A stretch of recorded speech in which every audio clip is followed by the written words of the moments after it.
Now, Iranian state media says Tehran has been granting permission for a number of Iraqi oil tankers to transit the Strait of Hormuz. The media report comes after a visit by Iranian Speaker Mohammad Bagher Ghalibaf to Iraq this week.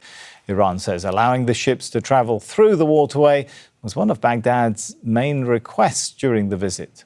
Iraq's economy has been one of the worst hit by the war in Iran. Normally, Iraq exports around 105 million barrels of oil each month. Well, that fell to just over 30 million being sent by sea because of disruptions in the Strait of Hormuz.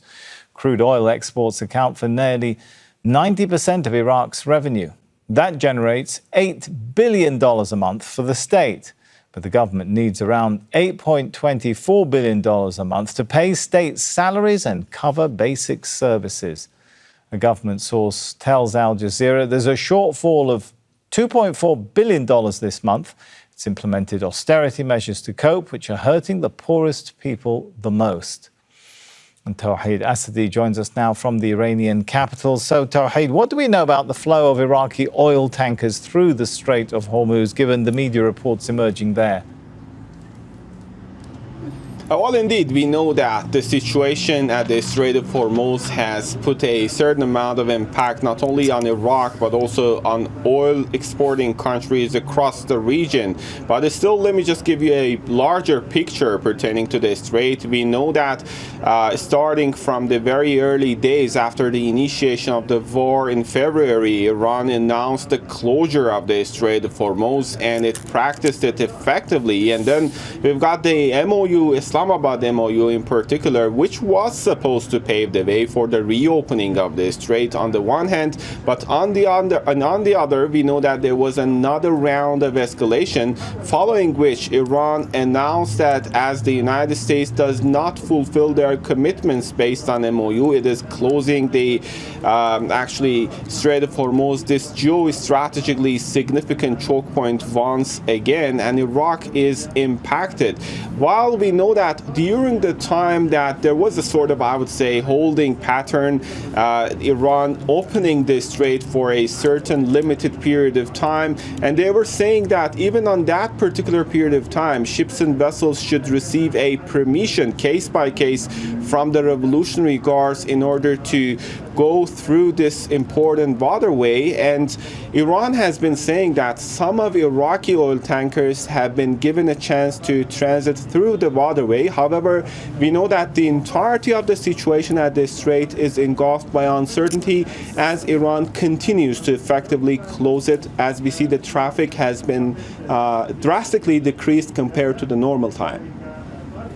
Okay, stay with us, Tohid, because the US President, Donald Trump, has also been making statements, and he's denying that the promise of new sanctions on Iran is a sign Washington's military options are limited.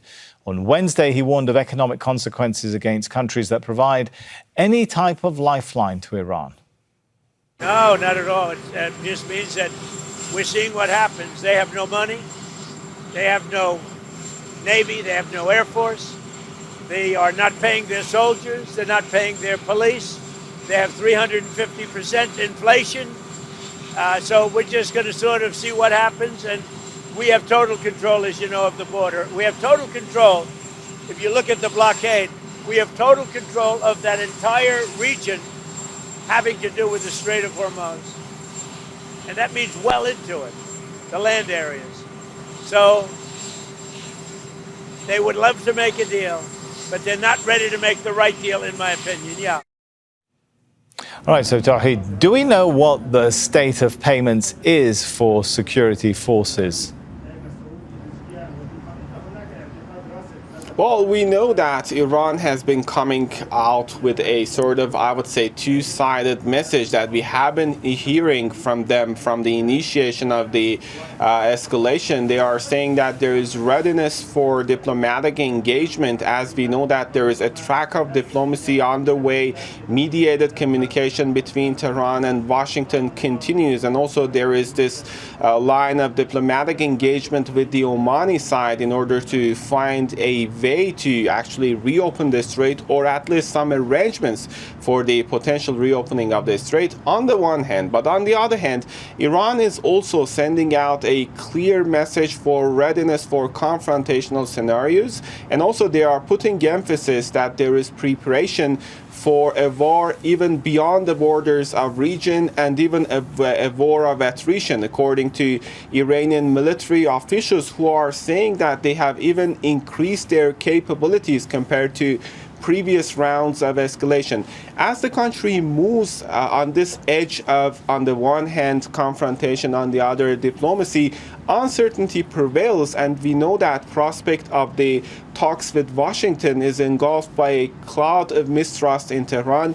We are dealing with a complicated network of different issues, including the nuclear dossier, sanctions, frozen assets, naval blockade by the Americans, the Strait of Hormuz.